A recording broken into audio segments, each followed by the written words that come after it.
Hi am Barinjha from India. आज के इस वीडियो में हम लोग जानेंगे संविधान की अनुसूची के बारे में। सबसे पहले हम लोग को पता है कि हमारे संविधान में मूल संविधान में अनुसूची की संख्या मात्र 8 थी, लेकिन वर्तमान में अनुसूची की संख्या 12 हो गई है। तो प्रथम अनुसूची में राज्यों के नाम एवं उनके राज्य क्षेत्र के बारे में, संघ राज्य क्षेत्रों के नाम एवं उनकी सीमाओं के बारे में बताया गया है। दूसरी अनुसूची में विभिन्न अधिकारियों का वेतन और भत्ता, जैसे कि राष्ट्रपति, राज्यपाल, लोकसभा अध्यक्ष, उपाध्यक्ष, राज्यसभा सभापति, उपसभापति इत्यादि। तीसरी अनुसूची में विभिन्न पदाधिकारियों के द्वारा शपथ लेने की चर्चा की गई है, जैसे कि राष्ट्रपति के शपथ, और राष्ट्रपति जो शपथ लेते हैं वह सुप्रीम कोर्ट के मुख्य न्यायाधीश के सामने। चौथी अनुसूची में राज्यों एवं संघ क्षेत्रों के लिए राज्यसभा में स्थानों का आवंटन। पांचवी अनुसूची में अनुसूचित क्षेत्रों और संघ राज्य क्षेत्रों में अनुसूचित जाति अथवा जनजाति के प्रशासन तथा नियंत्रण से जुड़े प्रावधान के बारे में चर्चा किया गया है। छठी अनुसूची में पूर्वोत्तर भारत के 4 राज्य असम, त्रिपुरा, मेघालय, मिजोरम के अनुसूचित जनजाति के प्रशासन के संदर्भ में विशेष रूप से चर्चा की गई है।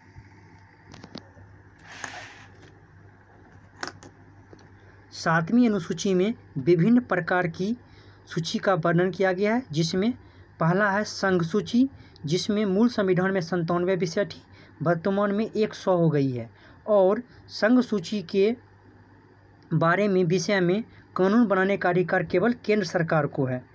दूसरा है राज्य सूची, मूल संविधान में इसमें 66 विषय थी, वर्तमान में 61 विषय है।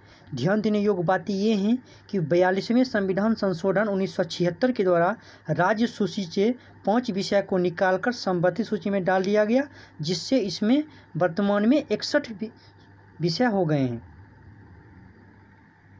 वो 5 विषय थे शिक्षा, जनसंख्या नियंत्रण, मापतल, वन एवं वन्यजीव अभ्यारण्य और ईनवन न्याय प्रशासन, यानी 5 ही विषय थे।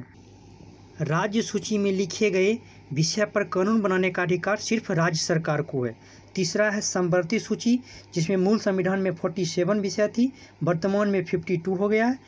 इस विषय पर कानून बनाने का अधिकार केंद्र सरकार एवं राज्य सरकार दोनों को है। ध्यान देने योग्य बातें ये हैं, किंतु एक विषय पर जब दोनों कानून बना देता है और विवाद की स्थिति उत्पन्न हो जाती है, तो उस स्थिति में केंद्र सरकार के द्वारा बनाया गया कानून को ही मान्यता मिलती है।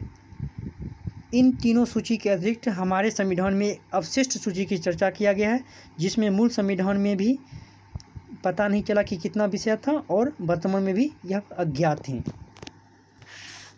8वीं अनुसूची संविधान के द्वारा मान्यता प्राप्त भाषा की चर्चा की गई है। मूल संविधान में 14 भाषा थी, असमिया, उड़िया, उर्दू, हिंदी, बांग्ला, मराठी, गुजराती, पंजाबी, कश्मीरी, कन्नड़, मलयालम, संस्कृत, तमिल, तेलुगु था। यह कुल मिलाकर 14 थे, लेकिन वर्तमान में 8वीं अनुसूची में भाषाओं की संख्या कुल मिलाकर 22 हो गई है, जिसमें पहला पॉइंट नंबर 1 में हो जाएगा 21वें संवैधानिक संशोधन 1967 के द्वारा 15वीं भाषा के रूप में सिंधी को जोड़ा गया, जबकि 71वें 1992 के द्वारा 3 भाषा नेपाली, मणिपुरी और कोंकणी को जोड़ा गया, जबकि 92वें संविधान संशोधन 2003 के द्वारा 4 भाषा बोडो, डोंगरी, मैथिली, संथाली को जोड़ा गया। अतः वर्तमान में 8वीं अनुसूची में भाषाओं की संख्या 22 है। 9वीं अनुसूची प्रथम संवैधानिक संशोधन 1951 के द्वारा यह जोड़ा गया। इसमें भूमि, जमींदार उन्मूलन सुधार एवं न्यायिक सक्रियता की चर्चा किया गया है। इसमें 282 प्रविष्टियाँ हैं, और सुप्रीम कोर्ट ने वामन राव के मामले में यह स्पष्ट कर दिया कि 4 अप्रैल 1973 केशवानंद भाटी मामले के निवारण के बाद 9वीं अनुसूची में शामिल किए जाने वाले अधिनियमों की न्यायिक समीक्षा की जा सकती है। 10वीं अनुसूची, इस अनुसूची में 52वें संविधान संशोधन अधिनियम 1985 के द्वारा जोड़ा गया। इसमें दल बदल के आधार पर संसद और विधानसभा के सदस्य की निर्भरता की चर्चा है। 51वें संविधान संशोधन 2003 के अधिनियम के द्वारा यह किया गया कि दल विरोधी कानून भी कहा जा सकता है। 11वीं अनुसूची 73वें संविधान संशोधन अधिनियम 1993 के द्वारा पंचायतों की शक्तियाँ और उत्तरदायित्व निर्धारित किए गए, और इसमें कुल 29 विषय हैं। 12वीं अनुसूची 74वें संविधान संशोधन के द्वारा 1993 में जोड़ा गया। इसमें शहरी स्थानीय स्वशासन नगर पालिका की चर्चा की गई है और उनकी उत्तरदायित्व बताई गई है और इस सूची में कुल मिलाकर 18 विषय है।